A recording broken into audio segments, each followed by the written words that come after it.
Hey, how you doing? I'm Michael. Pretty good. How are you? How are you doing? I'm Steven. Good. So I just wanted to talk to you today about some intra-professional work. Could you give me just a little background about your job and where you work? So I work for Jerry Physical Therapy, but um, I work at Ben Lippen School. It's a SCISA 3A SCISA private school. Um, but I guess I'm employed by a physical therapy clinic that just puts me like as an outreach athletic trainer here. So it's been great. I've been here. I'll be starting my 8th year in August. So. Very cool. Do you have any other athletic trainers that you work with typically, or is it just you? It's pretty much just me. I think every semester I've had at least one student from USC, but I've never had another certified that has worked with me. So other than I do have, we work in conjunction with CIU. So we have another full-time. We've had graduate assistants in the past, but we have a full-time that works up at CIU. So we work in conjunction, but not technically together on a daily basis. Okay. So just wanted to talk today about, we've been going over interprofessional practice and how we work with other healthcare providers, but wanted to talk about intraprofessional practice. So when you hear that word, what is that? What comes to mind when you think of that? Just like kind of how we work, as a team of athletic trainers, kind of within. You said intra-professional? Yes. Yeah, so I guess just just how we work as a team within a group of athletic trainers, whether it's, a team at the same school, or I can see it as two schools that are, see each other often, or athletic trainers that, work together a lot, but maybe have separate sites. Yeah, I was working at him, and I know we had a couple games this year, and it was definitely good to be able to meet, through the across the field whenever we had games and such like that. So yeah, I agree. Working together, just kind of going over that, how we do things quick before a game and understanding each other's processes. I think that's important. So then, in terms of interprofessional, do you think there's a difference in how you would communicate or work with an athletic trainer as opposed to a different healthcare provider? Like, would my communication be different to an athletic trainer versus like a physician, or is that what you're saying? Would you handle it any differently or anything like that? I mean, I kind of pride myself in just being, open and just communicating well with whoever it is. So I guess I don't know. Maybe I don't understand the question 100%, but I just think being open about the athletes, and if we have people coming to our school that have gotten injured, pride myself in trying to communicate in advance with the athletic trainers, or if it's an emergency or something that we need to get with the physicians, then I'll communicate with the physicians in advance, whether it's my team physician or if they have a previously established relationship, then we'll obviously go that route too. So also like talking to all the parents as well, just to communicate with them in advance so they know the next step in the process of injury. So whether it's parents or another athletic trainer or another physician, just communicating in advance is honestly, it's been key to my success. Yeah, I agree. Communication is, the biggest part, and that's where a lot of the miscommunication comes from is, if you're not able to properly talk with someone and they understand where you're coming from, that's definitely an issue. But I agree with, interprofessional is, I think maybe personally a little different, kind of being new to the field, kind of developing those relationships and understanding what those healthcare providers are, what their scope of practice is and where their expertise is. So this, through this last couple weeks of class, we've been able to learn about a few different and I think it's been good and helped to establish that relationship and hopefully give me that kind of mindset down the road if I have an injury or something where I can go with that. But also intra-professional, important to lean on athletic trainers that I know as well. Yeah, that's a good point. Knowing who your physicians are, or whether it's dentistry, all the way to orthopedic surgery, knowing, or even gen med or whatever, knowing who's good at what and having those relationships established ahead of time can really, really benefit our patients. So the good thing is at a private school like ours, or probably at Hammond too, you have an easy access because a lot of the parents are the physicians or dentists or whatever. So I've actually referred a lot of people to within our parent population to just for emergency, yeah, a couple dentist things, a lot of gen med things. So yeah, it's just been it's easier in the private school setting just because have those pre-established relationships. Yeah, absolutely.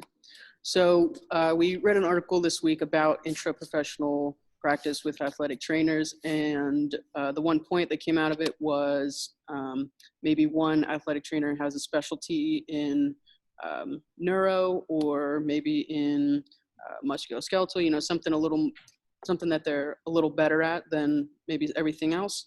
Because athletic trainers are typically, we're pretty good at a lot of things, but maybe not specialized. But do you see yourself as a specialist in any specific region of your care?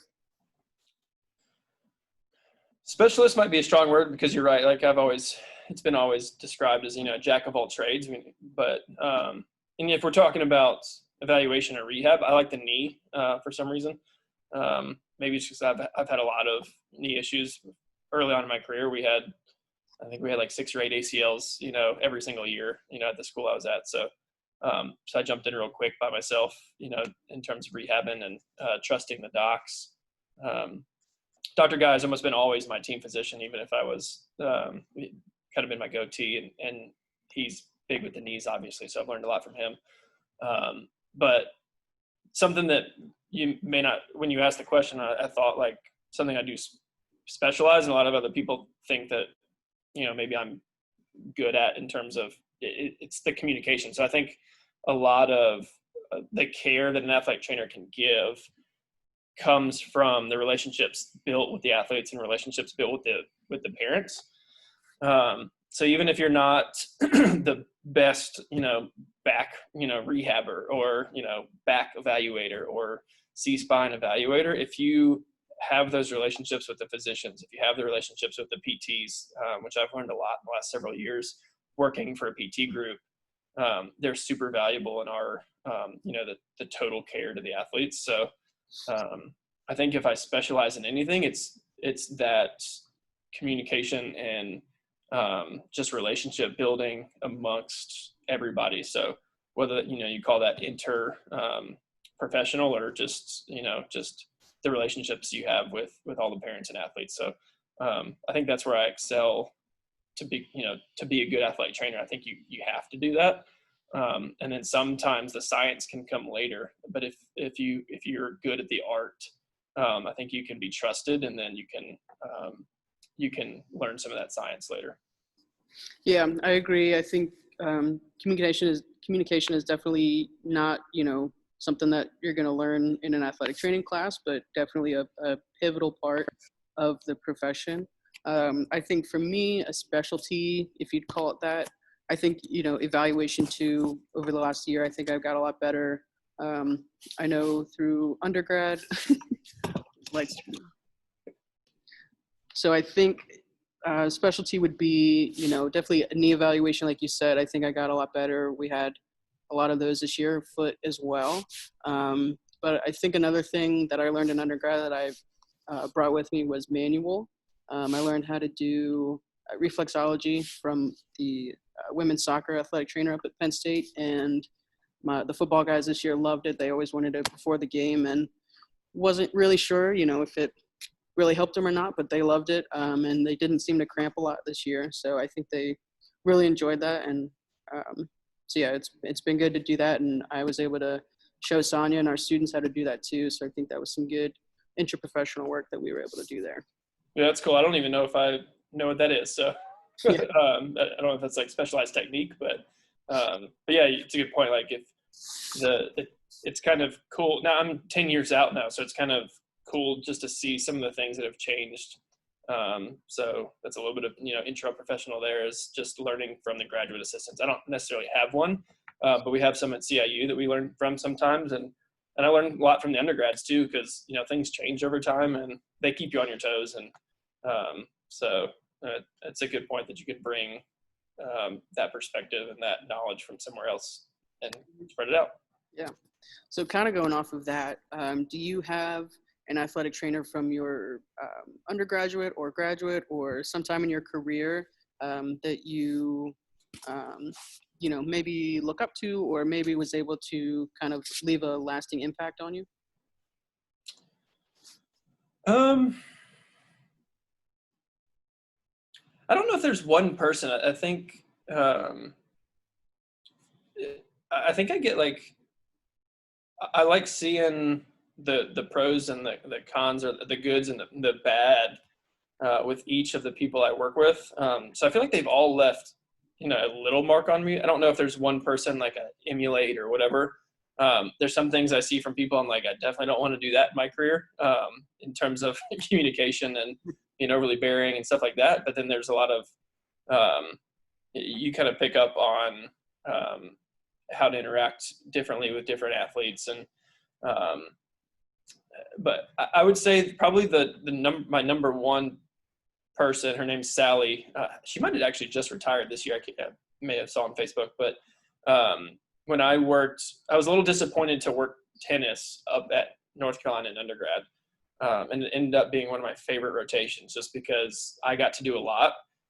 So it may have had to do, I loved football too, just because I love football, but our athletic trainer was the one on the other end where I took a lot of the negatives for, like, I don't want to do this and this from. He was genius, but I didn't like how he did his work sometimes. But our athletic trainer who worked tennis and wrestling, she just had a different personality about her. And the tennis girls loved her, the tennis guys loved her, the wrestling guys loved her. So she was able to communicate and like kind of be that person that everybody could go to, like not just the girls, not just the guys. And she trusted me. So I think that kind of left a mark on me, that she was, and I was just an undergrad, so I wasn't, certified or anything at the time, but she trusted me to do a lot of things and she pushed me in some things. So I think just in terms of, I think trust goes a long way. If the people who are your kind of superiors don't trust you at all, I think it's hard to grow as like an undergrad or even a grad student who has a supervisor. So I think that's left a lasting impression of like, okay, I need to trust the people. Now, on the other hand, if you do something that makes you not be able to trust you, then it's hard to regain that trust. But I try to start out with, just an open, like, trusting relationship with the people that I've come in contact with. So I think Sally was probably the best one in terms of that, and that kind of left a mark on me. But I try to take a little bit, from everybody. Yeah, I agree. Definitely, undergrad, you're with a different one every semester, and they each have, their own ways. A lot of the ones that I had up at Penn State had been there for years, and, definitely set in their ways in some ways, but, had the knowledge and could give you a lot of different areas to work on. And I think taking just, a little bit from everyone and applying that to your skill set is very important and helps you, make your own skill set. Yep. So then I know you had talked about communication as a big part of working intra-professional and interprofessionally, but when working with another athletic trainer, whether it be with rehab or during a game or anything, is there any like specifics, anything like that you need or would want them to know that, this is how I do things, this is how I like to do it, anything like that? I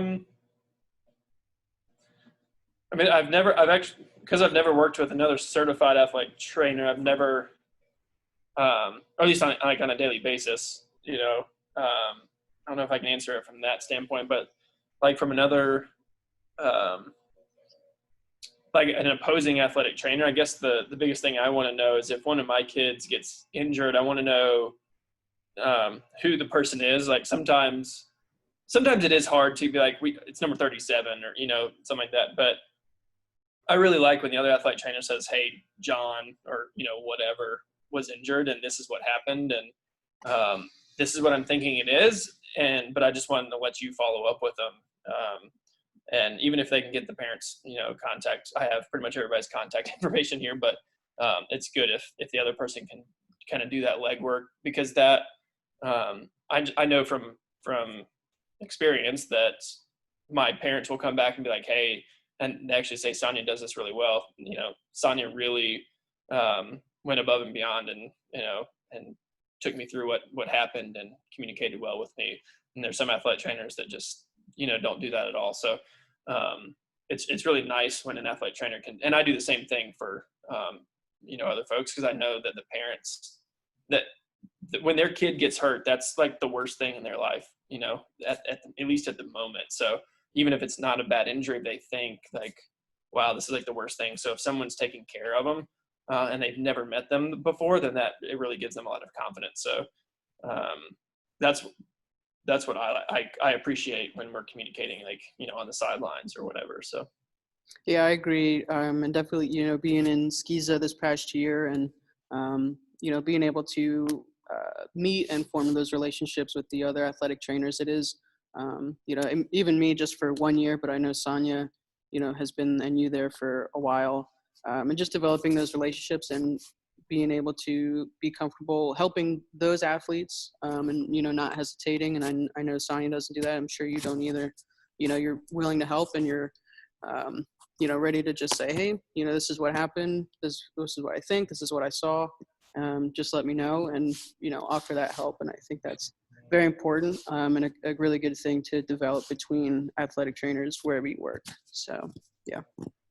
Yeah, it is. It's important, because I think the most important thing is that it gives the parents confidence. So if the parents don't have confidence in you, then it doesn't matter if you tape an ankle well or what. If they don't have confidence, then it's not going to go well, and they'll try to go somewhere else for their care. And so if they have confidence in you and trust you, then that starts off your relationship in a good way.